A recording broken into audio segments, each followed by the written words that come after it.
No se asuste con lo que oiga a continuación. Es el eco del pasado cuando empezaron las emisiones de Radio Sefarad a finales de enero del 2004 y cuyos informativos semanales hemos reunido para revivir lo que entonces pasaba desde la perspectiva de nuestro tiempo.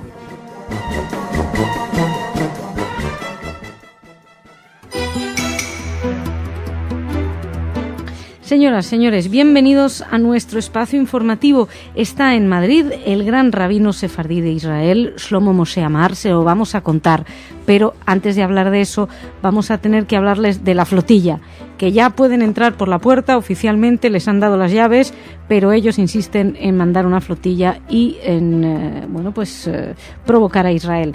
Además, vamos a hablarles de una noticia que apunta a que España reconocería a la autoridad palestina en las fronteras del 67, y también hablaremos de la presencia de Hezbollah en Siria. Todo esto en nuestra primera parte del espacio informativo.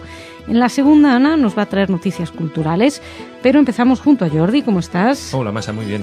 Y la actualidad nos lleva a la flotilla. Les dijeron, ya tienen por dónde pueden entrar, pero dicen que no, que aunque no haya que ir, van. Los organizadores de la autodenominada Flotilla de la Libertad han decidido seguir adelante con el proyecto de enviar un segundo convoy marítimo a la Franja de Gaza a pesar de la apertura del paso de Rafah. Por su parte, Benny Gantz, el jefe del Estado Mayor israelí, aseguró que la nueva flotilla tiene como objetivo encender el odio y la provocación contra el Estado judío y no ayudar a la Franja de Gaza. Gantz, quien en el pasado febrero sustituyó en el cargo a Gabi Ashkenazi, dejó claro que el ejército israelí ha aprendido las lecciones del Mavi Marmara y que actuará para impedir todo intento de romper el bloqueo naval cuya validez ha sido reconocida por la comunidad internacional. El portavoz de la organización IHH, ya saben, una organización terrorista para algunos medios que estaba detrás de la organización de la primera flotilla de la autodenominada Flotilla de la Libertad, pues el portavoz de IHH, Hussein Oruch, ha llegado bastante lejos en sus declaraciones y ha dicho que la apertura del paso de Rafah es un éxito de la primera flotilla. Eligieron ayer para presentarlo porque se cumplía el año de lo sucedido a bordo del Mavi Marmara. Y la segunda flotilla parece ser que dobla más o menos la del año pasado. Van a zarpar 15 barcos que llevarán unas 1.500 personas de un centenar de países, según explicó la organización. Por su parte, Benny Gantz, el jefe del Estado Mayor israelí, explicó que no hay crisis humanitaria en Gaza, que cada día entran centenares de camiones cargados de comida y de material. Y también uno ya se plantea, aunque no entren por Israel, que han estado entrando todo este tiempo, ya pueden entrar por Egipto. Realmente, si el objetivo es llevar la ayuda humanitaria, ya hay una manera de hacerlo sin poner en riesgo ninguna de las vidas. Explican los organizadores que lo que pasa es que de haberlo el año pasado sí, hubieran aceptado si hubieran abierto el bloqueo, pero que este año no, por sus mártires, hermanos, etcétera. La cuestión es que están muy preocupados en Israel, obviamente, por la flotilla, pero también hay otra preocupación muy grande, que es este nuevo actor en Oriente Medio que explicaba el mismo Gantz, y es la calle. Se están preparando manifestaciones en Cisjordania, en Gaza, todas las fronteras de Israel. Todo el 15 de mayo estas manifestaciones terminó con 15 palestinos muertos y dicen que va a haber una segunda este 5 de junio, estamos pronto, con motivo del aniversario de la Guerra de los 6 días del 67. Todo esto dentro del marco de las celebraciones de la unificación de Jerusalén. Y seguimos. Les hablamos ahora de una información que apunta a España. Según publicó el Jerusalem Post, la autoridad palestina ha anunciado que España reconocerá un Estado palestino independiente con las fronteras de 1967. El negociador principal de la autoridad palestina, Nabil Shaat, anunció los planes del gobierno español para antes del mes de septiembre. El anuncio de Shaat se hizo público tras su encuentro en Ramallah con el cónsul general de España, Alfonso Portable. Parece ser que también, según Shaat, España apoyará que un futuro Estado palestino sea miembro de las Naciones Unidas. Bueno, de hecho es lo único que pueden apoyar, porque las Naciones Unidas no da el estatuto de país. Lo que te da es la posibilidad de incluirte dentro de las Naciones Unidas. O sea, que tampoco es que se vaya a convertir en país porque las Naciones Unidas digan que lo sea. Hay que cumplir una serie de requisitos que hoy por hoy la autoridad palestina no cumple. Pero esto es en otro lado. El caso es que Javier Solana, según la agencia Eurity, Javier Solana, ex alto representante de la Unión Europea, dice que espera que España reconozca Palestina independiente con las fronteras del 67. Por su parte, la Embajada de Israel en España dice que no tienen noticia de esa información y se habla de otras fuentes diplomáticas que aseguran que Trinidad Jiménez, la ministra de Exteriores española, es partidaria de una solución negociada. Bueno, lo único que se sabe es que en toda Europa hay posiciones discrepantes y muchos de los países europeos van a probablemente votar en contra, muchos se abstendrán y muchos votarán a favor. Bueno, seguimos. Ahora hablamos de lo que está sucediendo en Siria. Se está hablando del 1.000.000 de muertos. Digo porque aquí no vemos manifestaciones en ningún sitio por las víctimas en Siria, pero la cosa sigue complicándose. El diputado libanés Mouin al-Merevi, del Frente 14 de marzo, declaró que las fuerzas de Hezbollah están asistiendo a sofocar las protestas contra el gobierno de Bashar al-Assad en Siria. Al-Merevi precisó que el ejército del Líbano no puede impedir que esto ocurra y manifestó que tanto el ejército sirio como las tropas de Hezbollah han atravesado ilegalmente la frontera con el Líbano. Por su parte, un informe del periódico Washington Post sostiene que Irán ha enviado asesores para asistir al presidente Assad a reprimir brutalmente las protestas contra su propio pueblo. Según este rotativo norteamericano, Irán envió la fuerza de élite Quds para ayudar al principal aliado en la región. Este informe explica que Irán habría enviado a Siria armas, equipos para dispersar manifestaciones, dispositivos de vigilancia, también para rastrear Facebook, Twitter. La verdad es que hay mucha preocupación en Siria, evidentemente, para los que se oponen al régimen, pero también en Líbano con estas noticias donde puede haber pues movimientos de Hezbollah o de incluso del ejército sirio que dicen que pueden estar intentando secuestrar a refugiados que habrían huido al Líbano para escapar de la represión del gobierno sirio. Así lo denunciaba por lo menos el diputado libanés Mouin al-Merevi. Y vamos terminando ahora con una noticia que trae de vuelta a los sefardíes a España. Así es, Masha. El gran rabino sefardí de Israel, Shlomo Moshe Amar, ha considerado este martes que Granada es un foco espiritual e integrador y un modelo para el mundo entero, en la que ha sido la primera visita del máximo representante de los sefardíes desde la firma del edicto de expulsión de los judíos de España en 1492. El rabino ha visitado el Ayuntamiento de Granada, donde el alcalde en funciones, José Torres Hurtado, ha agradecido al mandatario, en nombre de todos los granadinos, su amable visita a la ciudad, una ciudad que es emblema de convivencia entre culturas, y le ha obsequiado con un libro de imágenes e historias sobre la Alhambra y el Albiacín. Tras el encuentro que ambos han mantenido en la Sala Mariana Pineda del Consistorio granadino, el gran rabino sefardí ha firmado en el libro de honor de la ciudad.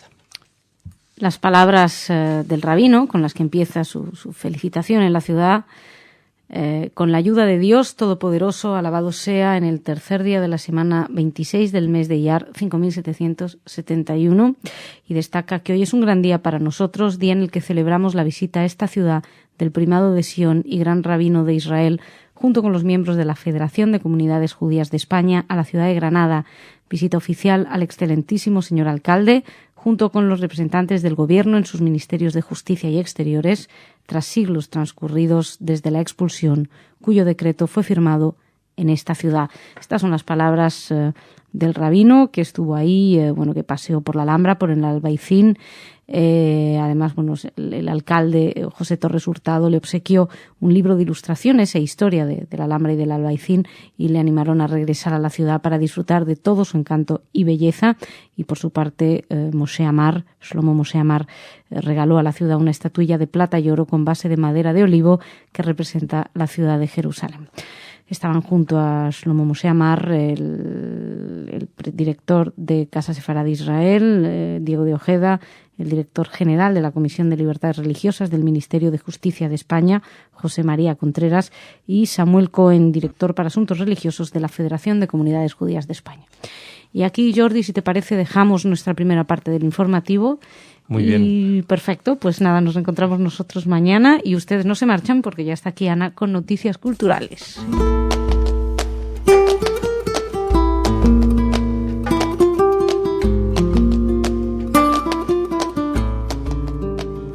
Hola Ana, ¿cómo estás? Hola Masha, muy bien.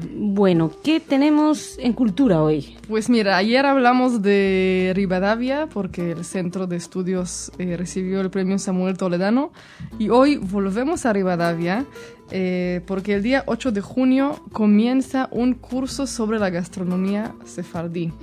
Desde la normativa kosher, obviamente, y hasta todos los ejemplos de la gastronomía sefardí en particular. Se llama Degusta Sefarad, entre tapas y vinos. Suena muy... Has repetido lo de vinos y realmente esto me... Para que realmente tengan ganas. Dani Guzmán es el cocinero que va a impartir este curso. Será los días 4, 8, 15 y 16 de junio y después 17 y 18 de julio a las 8 de la tarde. Así que los que están por ahí... Los que estén cerca, pues sí, que aprovechen tendrán la suerte. Uh-huh. Y ahora les cuento sobre un concierto en la congregación Betel en Madrid. Un concierto de un afamado grupo británico de klezmer, Shekoyoh, que la verdad es que yo no sé qué quiere decir eso, habrá que preguntarle a Jorge. ¿Algún yiddish parlante? Así que eso será el día 26 de junio a las 7 de la tarde en el Hotel Trip Ambassador en el centro de Madrid. Uh-huh. Y por último les quiero contar sobre un nuevo libro. Más bien nuevo en español. La editorial Acantilado publica ahora 3 dictadores: Hitler, Mussolini y Stalin. Fue escrito por el biógrafo Emil Ludwig, que realmente es de los que convirtieron la biografía en un género importante. Escribió sobre Napoleón, Freud, Lincoln. Pero bueno, lo que es más curioso de esta biografía es que fue escrita en septiembre y publicada en septiembre de 1939. Y por lo menos por este artículo que veo es una de las biografías relacionadas con Hitler más originales, con más lucidez y claridad, y que es impresionante cómo pues se adelanta a todos los acontecimientos que no llegó a contar de la guerra. O sea, sí, habla de las causas del ascenso y la caída del Führer, pero sí, dice 6 años que el Führer va a ser derrotado porque cuenta que, además es muy interesante, lo que leí es esta reseña que es extraordinariamente interesante en La Vanguardia. Uh-huh. Lo escribió, no me acuerdo el nombre del periodista, Domingo Marchena. Uh-huh. Y es muy interesante porque aparte de que hace un perfil psicológico de Hitler, que bueno, que más allá de eso dice que está escribiendo este libro y todavía no ha firmado al mes de haber firmado los acuerdos con Stalin de Molotov y el pacto. Y el caso es que dice que no, que firmar con Hitler es hacer tiempo, porque en el fondo todos saben que Hitler va a atacar la URSS y que la URSS y que ganará la URSS. Y que al acabar la guerra Alemania acabaría partida en 2, o sea, todo eso es impresionante. Lo cuenta. Sí. La verdad, por lo menos, según la reseña, muy interesante. En fin, Ana, muchísimas gracias. A ti. Nos marchamos, señoras y señores, muchas gracias. Mañana más.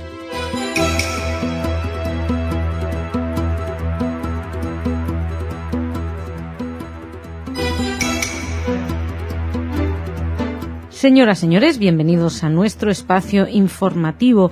Les vamos a hablar de ese atentado frustrado en Gaza, en Rafah.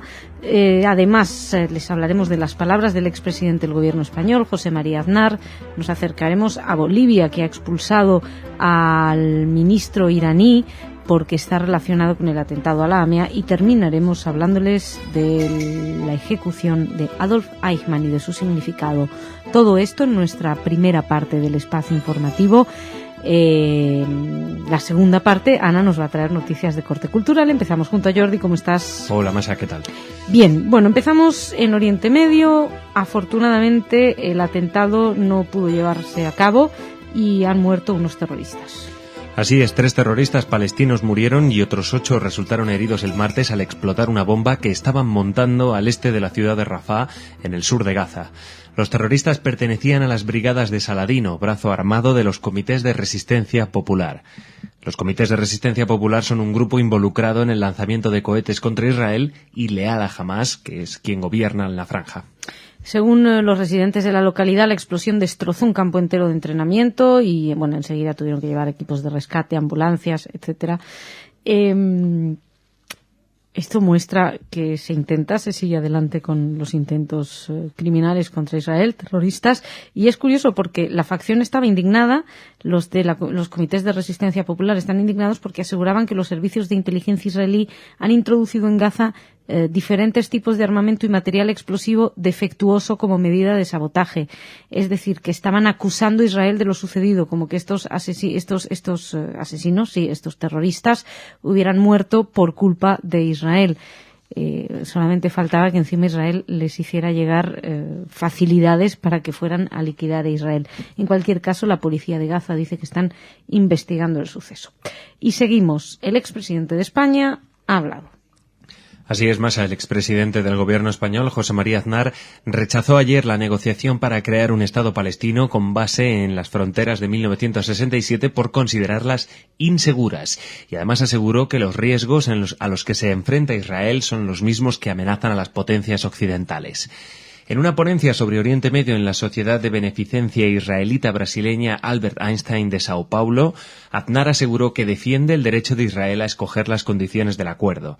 Aznar manifestó asimismo que tenía la total seguridad de que se alzarán muchas voces para presionar al Estado judío y que él y su grupo Friends of Israel están preocupados porque Israel no tenga los suficientes aliados y que hay que actuar para que ese escenario no se materialice. Vamos, palabras de Aznar clarísimas en apoyo a Israel. Bueno, pues si hay cualquier duda, ahí está su grupo, Friends of Israel. Él es presidente de honor del Partido Popular y explicó que las fronteras del 67 no son seguras y no pueden ser la base de un intercambio. Ya saben que estas son las líneas de las que habló Barack Obama como referencia para la negociación en el conflicto de las fronteras. Aznar, que también está al frente del FAES, de la Fundación de Análisis y Estudios Sociales, precisó que Israel es una tierra de oportunidades, prosperidad y futuro, y que los riesgos y las amenazas que sufre Israel son los riesgos que sufrimos nosotros. Entiendo,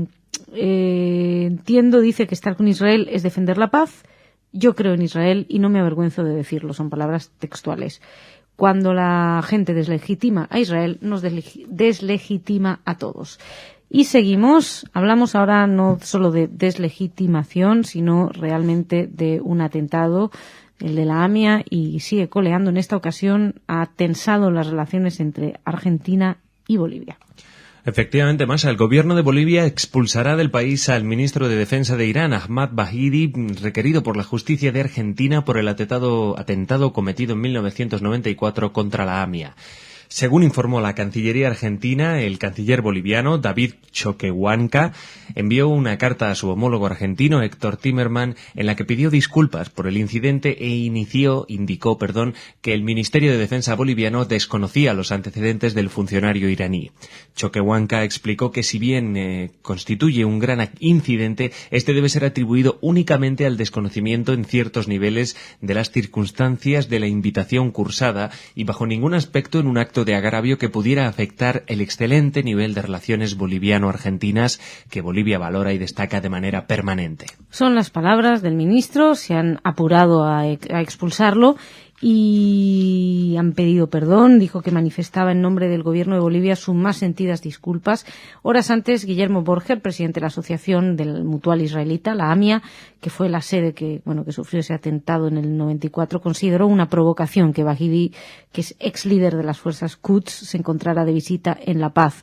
A pesar de la inmunidad que le da su cargo, dijo Borger, entendemos que esta no debería existir respecto a una persona implicada seriamente en el atentado a la AMIA donde murieron 85 personas. Lo interesante es que, todo el mundo manifestó su repudio y una vez que ha sucedido esto y que ha pedido disculpas el gobierno boliviano a través de Choquehuanca, de su canciller, uno se pregunta, ¿y si está perseguido por la Interpol? ¿Por qué no lo han detenido? Porque está perseguido por la Interpol.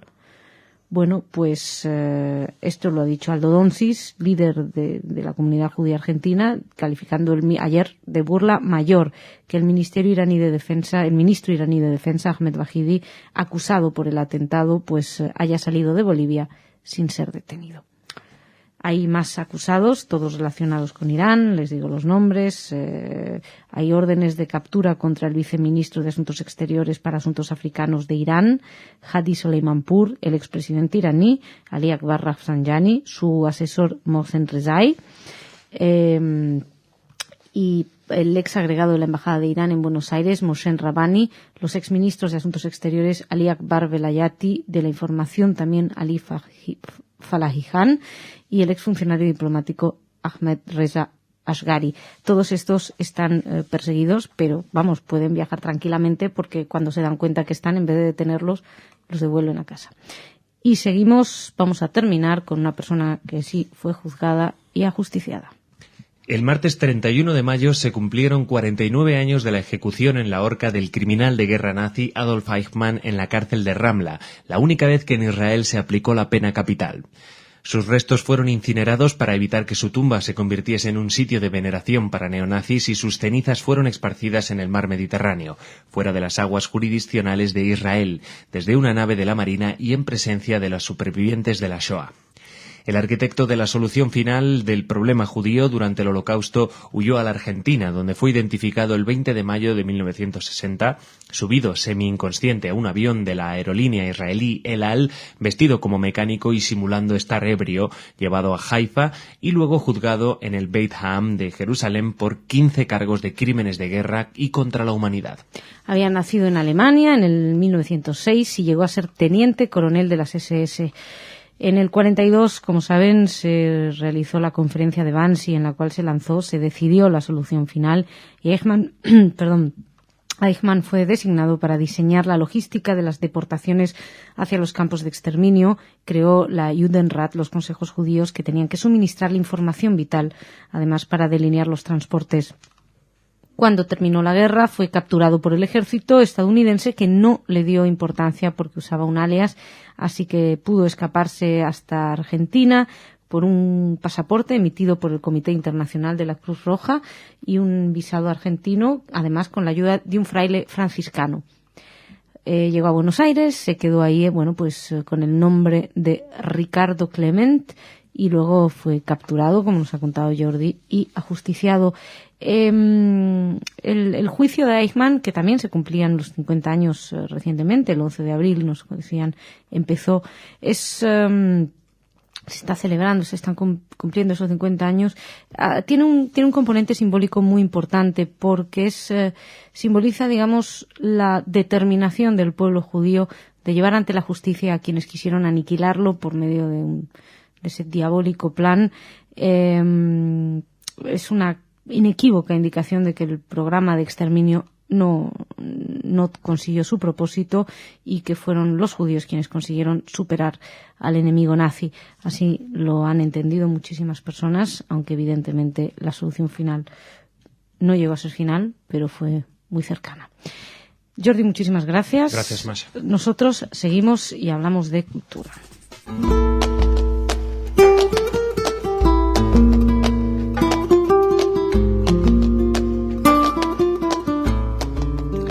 Ana, bienvenida. ¿Cómo estás? Muy bien, Masha. ¿Qué tal? Muy bien, cuéntanos. Empezamos con Leonard Cohen, que ayer se anunció que es el nuevo Premio Príncipe de Asturias de las Letras. Este cantante, poeta, novelista, pues ahora recibirá también este honor del Premio Príncipe de Asturias y hablaremos más sobre él en el marcapáginas que va a ser especialmente musical en el día de hoy. Pues me alegro muchísimo, la verdad, porque a mí me gusta mucho Leonard Cohen. Así que te va a gustar mucho el programa. Perfecto, sin duda. ¿Qué más? Y ahora les cuento que del 11 al 19 de junio se celebrará el Festival de Cinema Judío de Barcelona. Es la edición número 13, están celebrando su Bar Mitzvah. con películas proyectadas en el Instituto Francés de Barcelona y en la Plaza San Felipe Neri, con películas israelíes, argentinas, de Estados Unidos. La verdad es que hay algunas que parecen muy interesantes. Y para los madrileños que dijeron, ay, mira, qué pena que no estoy en Barcelona en estos días, por primera vez, Casa Sefarad Israel decidió traer el Festival de Cinema Judío de Barcelona a Madrid. Parte de las películas se van a proyectar en la Filmoteca, en el Cine Doré, qué bien. Entre el 14 y el 19 de junio. Qué bien, y podremos tener acceso a la programación en la agenda de Casa Sefarad. Exactamente. Qué bien, qué interesante, sí. Y termino con el Museo Judío de Berlín, que presenta una nueva exposición que se titula Los adversarios de Liebermann. Max Liebermann era un pintor berlinés que es un poco el padre, uno de los orígenes del expresionismo alemán. Él fue presidente de la secesión de Berlín y la asociación de artistas que él fundó era decisiva para el establecimiento del muy conocido expresionismo alemán en Berlín. Qué interesantes todas las noticias. Y esta exposición, quería decirles que la pueden ver hasta el 3 de julio, para los que pasen por Berlín. Qué bueno. Hoy me encanta. Hoy no hay boicots, hoy hay premios, hoy hay cine, hoy hay pintura. Gracias. Hoy todo positivo. Muchas gracias, Ana. Que sigan así las noticias. Señoras y señores, muchísimas gracias a ustedes también. Mañana más.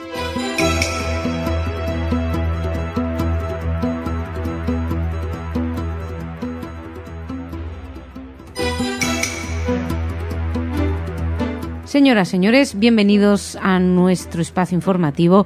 Ya saben que, como todos los viernes, no hablamos de Israel concretamente. Para eso tenemos nuestro programa especial con nuestro corresponsal en la zona, Salem Mergui, que nos cuenta qué está ocurriendo ahí en Medio Oriente.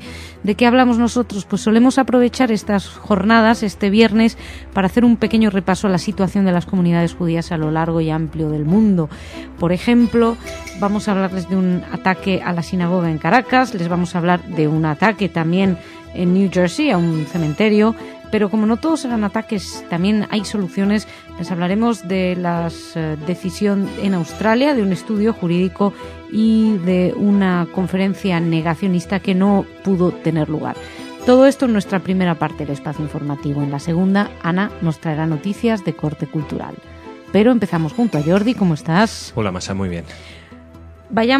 Empezamos en Venezuela. Así es, un grupo de desconocidos penetró la noche del sábado en una sinagoga de Caracas, destrozó objetos propios del culto judío y realizó pintadas con lemas contra Israel.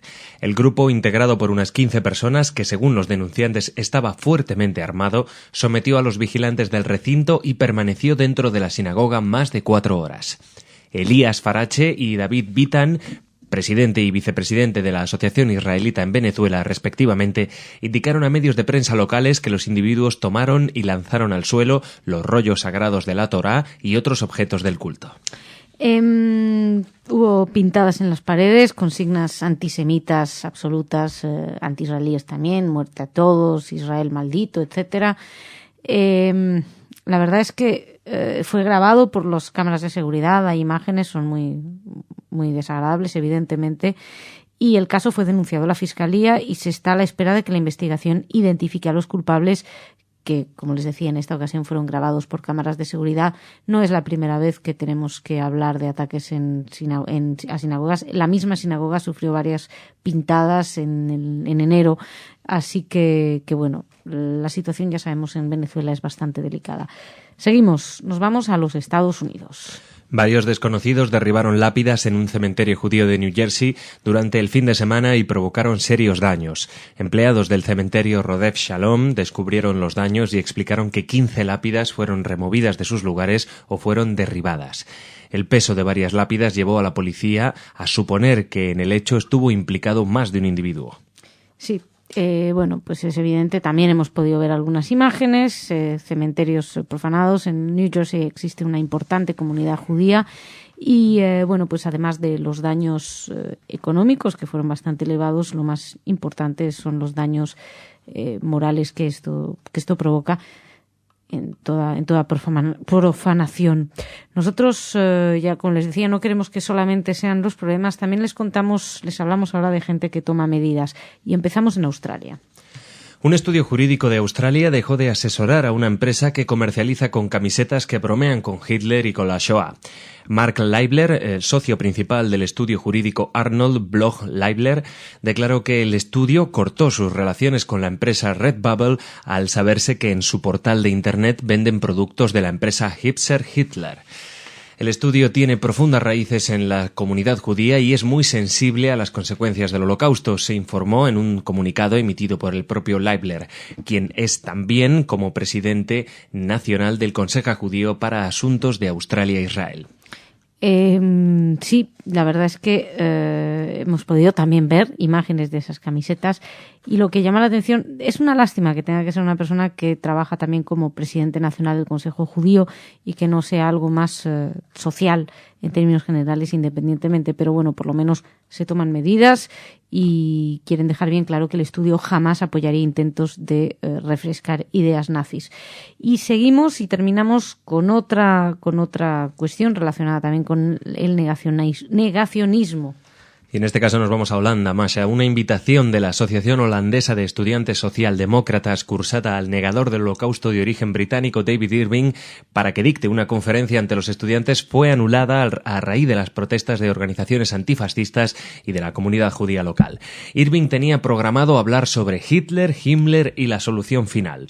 Aparentemente la Universidad de Ámsterdam no conocía el encuentro programado, pero se vio en la obligación de impedir a Irving el acceso a la universidad a causa de las protestas. Lo que demuestra que hay que protestar, que hay que alzar la voz cuando vemos que este tipo de cosas suceden. No siempre se logra, en este caso se logró.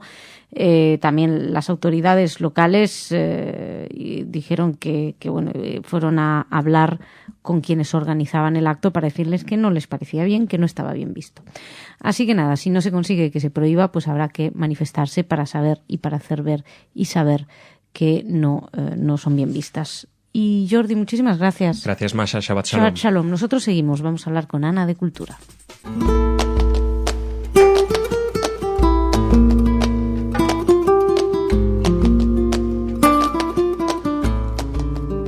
Ana, bienvenida. ¿Cómo estás? Gracias. ¿Qué tal, Masha? Muy bien. ¿Qué tenemos para cerrar la semana? Bueno, tenemos lo que va a abrir la próxima semana, Perfecto. El lunes 6 de junio, en los salones de la Comunidad Judía de Madrid, una conferencia de Andreu Lascors. Se titula La vida cotidiana de las juderías de Sefarad. Él ya lo habíamos entrevistado aquí en la radio, escribió muchos libros sobre asuntos del pasado sefaradí, especialmente en algunas zonas de Cataluña. Él es de ahí y de hecho él es presidente de la Asociación de Relaciones Culturales Cataluña-Israel. Uh-huh. ¿A qué hora es? Perdona. Sí, a las 8:30 de la tarde. A las 8:30 de la tarde. Muy bien. ¿Qué más? Y ahora les cuento en Barcelona, el Festival de Barcelona Grec 2011 se celebrará del 17 de junio al 31 de julio con muchísimas propuestas, ya saben, pero la que quería mencionar aquí es la del director inglés Peter Brook, que estará ahí en Barcelona con una interpretación de La flauta mágica de Mozart. Uy, qué bonito puede ser La flauta mágica por Peter Brook. Suena hermoso. Bien. Y termino con un libro. Bien. Que se llama Philosemitism in History. Y es muy curioso porque, bueno, a cada rato salen libros sobre antisemitismo y estudios. ¿Sí?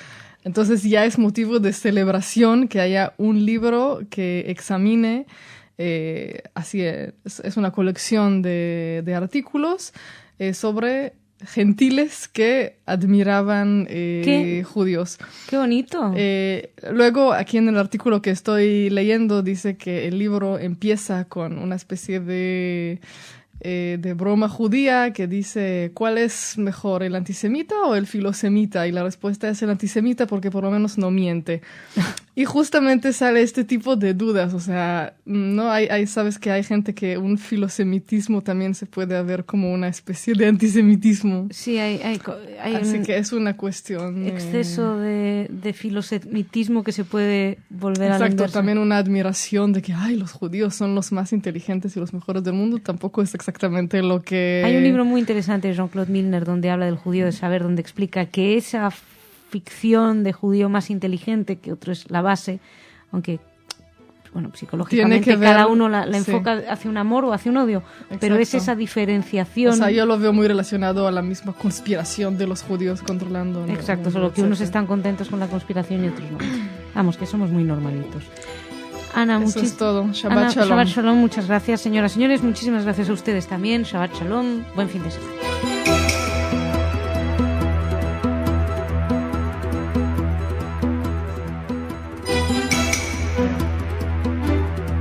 Señoras y señores, bienvenidos a nuestro espacio informativo. Vamos a hablar de la librería Kalki, evidentemente. Hoy vamos a hablar mucho de ello en Radio Sefarad, pero además vamos a hablar también de lo sucedido en la frontera, la frontera con Siria. ¿Qué más? Mencionaremos otra polémica por parte del Papa y terminaremos con un descubrimiento, o más que con un descubrimiento, con un hallazgo del Centro Simón Wiesenthal. Todo esto en nuestra primera parte del espacio informativo. En la segunda no será Ana, sino Raquel. Para todos aquellos viejos oyentes de Radio Sefarad sabrán muy bien de quién hablamos, que nos va a traer noticias culturales. Pero empezamos junto a Jordi. ¿Cómo estás? Muy bien, Masha. Bueno, decía, vamos a empezar, si te parece, por Israel y lo que ha estado sucediendo en las fronteras. Así es, Israel denunciará a Siria ante la ONU por la violación de las fronteras en los Altos del Golán por parte de cientos de sirios y palestinos, ya que lo considera impulsada por Damasco para distraer la atención sobre las protestas contra el régimen que se registran en el país árabe. Igal Palmor, portavoz del Ministerio de Exteriores, consideró obvio que el régimen del presidente Bashar al-Assad está intentando crear una distracción para quitar el foco de lo que está pasando en su país. Las protestas pro-democracia que se registran desde marzo y en las que han muerto más de 1 millar de sirios, según ONGs locales. Para la portavoz militar israelí, Avital Leibovitz, aseguró no poder precisar la cifra de fallecidos, puesto que estos fueron abatidos en territorio sirio, pero afirmó que al menos 10 sirios murieron como resultado de su propia actuación, ya que lanzaron cócteles Molotov en una zona en que había minas y las activaron. Bueno, la situación obviamente está tensa. Ayer, al cierre de esta edición, había sin embargo cierta calma.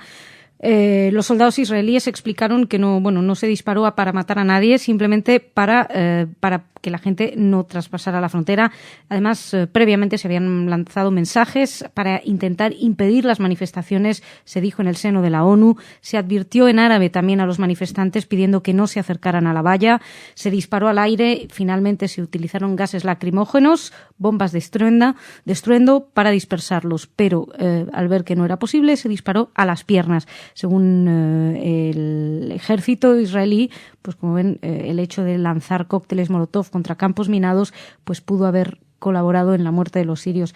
En cualquier caso, una noticia que personalmente solamente la he encontrado en Aurora Digital, dice que fuentes de la oposición siria han sostenido que el régimen de Bashar al-Assad ha ofrecido pagar a los manifestantes, o sea, estos manifestantes habrían sido pagados por Bashar al-Assad para que se unieran a la protesta, y al parecer $1.000 solamente por manifestarse y 10.000 a los familiares de los manifestantes que murieran en los choques con las tropas israelíes. Parece que todo el mundo es consciente de que esto son iniciativas, es provocación, y que de alguna manera lo que está intentando es el régimen sirio es evitar que la gente piense en lo que está sucediendo en Siria, que como destacaba Jordi lleva ya más de 1.000 muertos.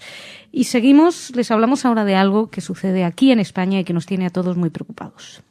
El Tribunal Supremo considera que la difusión de ideas neonazis no es constitutiva de delito cuando no implique un peligro cierto de generar un clima de hostilidad que pueda concretarse en actos violentos.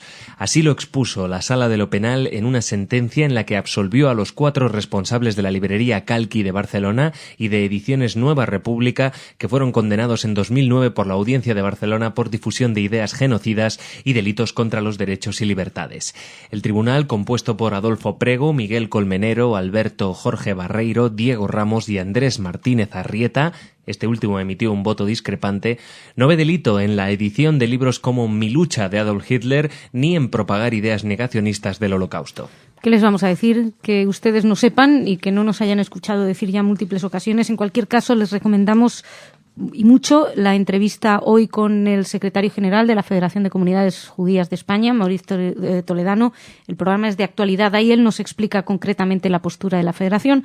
También pueden leer el comunicado y escuchar el comunicado aquí en Radio Sefarad de la Federación, algo que está inquietando, como les decía, no solo a la Federación, también el fiscal de Servicio de Delitos de Odio y Discriminación, Miguel Ángel Aguilar, dijo que que discrepaba firmemente. También la Embajada de Israel señaló que el derecho a la libertad de expresión no puede amparar acciones o ideologías que incitan a la violencia. Como ven, hay mucho malestar con esta decisión. Insisto, de actualidad pueden escuchar más en profundidad acerca de esta noticia. Nosotros avanzamos y vamos a hablarles otra vez de una decisión polémica del Papa. Benedicto XVI visitó este domingo, en el último día de su viaje pastoral a Zagreb, la tumba del cardenal croata Stepinac, polémico por su actitud durante el régimen Ustasha, a quien definió como el defensor de los judíos, de los ortodoxos y de todos los perseguidos. Monseñor Stepinac, beatificado en 1998 por Juan Pablo II, es muy venerado por los católicos croatas. Por el contrario, asociaciones de víctimas de la Shoah estiman que aunque el Papa tuvo razón en condenar el régimen nefasto de los Ustashi, se equivocó rindiendo homenaje a uno de sus principales abogados. Pues sí, porque parece ser, según los historiadores, Stepinac, que era arzobispo de Zagreb durante la Segunda Guerra Mundial, había sido timorato e incluso cómplice del régimen Ustasha pronazi, responsable del exterminio de serbios y de judíos, y además también, según algunas asociaciones del Holocausto, no se habría resistido al nazismo, ni mucho menos. Pero bueno, ya saben que hay un gran problema en el sentido de la actitud de ciertos miembros de la Iglesia, entre ellos el Papa, un gran debate acerca de cómo se comportaron mientras los judíos estaban siendo exterminados, si hicieron algo para evitarlo o miraron para otro lado. Seguimos y ahora les hablamos de los primeros testimonios de antisemitismo de Hitler. El Centro Simon Wiesenthal en Los Ángeles adquirió lo que se cree que puede ser la versión verdadera de la carta de Heimlich. En julio, el centro plantea exponerla al público por primera vez en su Museo de la Tolerancia, posicionándola como la pieza central de su exhibición del Holocausto.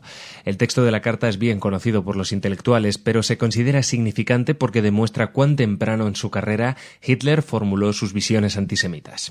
Bueno, se conoce, pero no se tenía el original. Se cree que este es. La cuestión es que en el 19 podría haber Hitler empezado sus discursos. Un alto oficial, impresionado con sus capacidades orales, le habría pedido que pusiera sus ideas en el papel. Es esta carta de Heimlich. Es la primera declaración escrita sobre los judíos de Hitler, según explicó el historiador Saul Friedlander, que es uno de los grandes investigadores sobre la cuestión de la Shoah. Lo hemos entrevistado aquí en Radio Sefarad en alguna ocasión, y dice que esa carta muestra que el tema de los judíos era el principal núcleo de su pasión política. Está en un archivo la versión de la carta en Múnich, y las noticias, pues de que haya otra copia, llegaron a Los Ángeles y se encontraron con cierto escepticismo entre los historiadores, porque ya saben que, como decían, el mercado de los recuerdos de Hitler, dicen, está muy, muy extendido. Pero bueno, el Centro Simon Wiesenthal, que es un centro serio, estamos todavía en espera, pero parece ser que sería el original.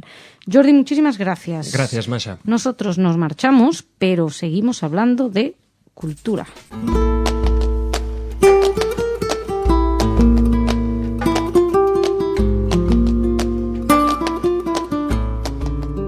Y no es Ana, pero es Raquel. Raquel, ¿cómo estás? Hola, Masha, muy contenta de estar visitándoos. Hace tanto que no estábamos juntas en este estudio, sí, pero estoy encantada de tenerte aquí y de que nos traigas tú las noticias culturales. No porque no esté contenta cuando lo hace Ana. Por supuesto. Pero Ana está de vacaciones, o sea que disfrute. te toca a ti. Pero Ana nos ha encargado que comentemos a los oyentes de Radio Sefarad que hoy se presenta en Casa Sefarad a las 19:30 un libro muy interesante, Los judioconversos en la cultura y sociedad españolas, del profesor Ángel Alcalá, que precisamente es el invitado que entrevista a nuestra compañera Mercedes en El invitado de Casa Sefarad. O sea que ahí encontrarán más detalles sobre este libro, en el que se hace un recorrido. Es un compendio de estudios que pone de manifiesto la importancia de los judioconversos como eje de transmisión entre la cultura judía española y la cultura española cristiana. Bueno, pues para aquellos que nos están escuchando por la mañana ya pueden ir organizándose porque tienen tiempo para ir luego esta tarde a verlo. La cita es en el Palacio de Cañete, en Mayor 69, y el acceso es, como siempre, gratuito. Buenísimo, Casa Sefarad de Israel. Muy bien, ¿qué más tenemos? No es gratuito, pero es muy interesante el Festival de Ópera de Jerusalén. ¡Ay! Bien. Que no es gratuito, eso es una lástima. Bueno, a nosotros además nos costaría un poquito más por el avión. Sí, bueno, pero merecería la pena. ¿Qué es? ¿Qué es lo que hay? Se está celebrando en estos días. Comenzó con un concierto especial de duetos y arias de Verdi, Puccini y Rossini en un escenario privilegiado, las piscinas del Sultán, a los pies de la vieja ciudadela amurallada. O sea, Mamma mía, lo que como debe diría ser el eso. clásico, en un marco incomparable. Es verdad. El coro de la Ópera de Jerusalén se unió a la actuación de estos músicos italianos y durante estos días la música clásica se escuchará por todo Jerusalén con más de 30 conciertos en templos de la ciudad que incluirán corales, música de cámara y vocal. Bien, yo quiero estar ahí, Ya. pero no puedo. Verdi, Puccini, Rossini, qué maravilla. El italiano, otro italiano, Andrea Bocelli, pondrá este año el broche de oro al festival con un concierto sinfónico nada más y nada menos que en Masada, el 12 de junio, en el que también actuará la Orquesta de la Ópera de Israel. Bueno, nada demasiado interesante por lo que veo, nada. Bueno, todos los que puedan ir se los recomendamos. Por supuesto. Y si te parece bien, Masha, terminamos con un cantante, no precisamente un tenor, porque les hablo de Enrique Iglesias, que ya saben que es, bueno, un cantante controvertido por sus facultades vocales, ¿no? Que no va a ir a cantar a la ópera, ¿no? No está en eso, no está ahí con Bocelli cantando. No, en este caso actúa en el Palacio de Deportes Nokia de Tel Aviv y, según cuenta el Yediot Aharonot, con un éxito increíble. De hecho, el comentarista musical del diario asegura que incluso bajo los criterios más duros, la actuación de Iglesias recibiría un 10. Y podemos añadir que además no solo fueron sus actitudes vocales lo interesante, sino que sorprendió al público con un dificilísimo Shalom Tel Aviv para ¡Guau! empezar su concierto que, claro, Que ya se despertó vino la abajo todo. euforia.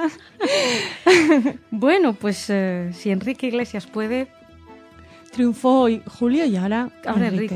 No hay nietos, ¿no? Todavía que puedan Todavía ir a no. cumplir. En fin, Raquel, es un placer tenerte. Muchas gracias. A vosotros. Señoras, señores, muchísimas gracias. Sigan ahí, ya saben que tenemos una amplia programación para ustedes y nosotros volvemos con las noticias mañana, aquí en Radio Sefarad.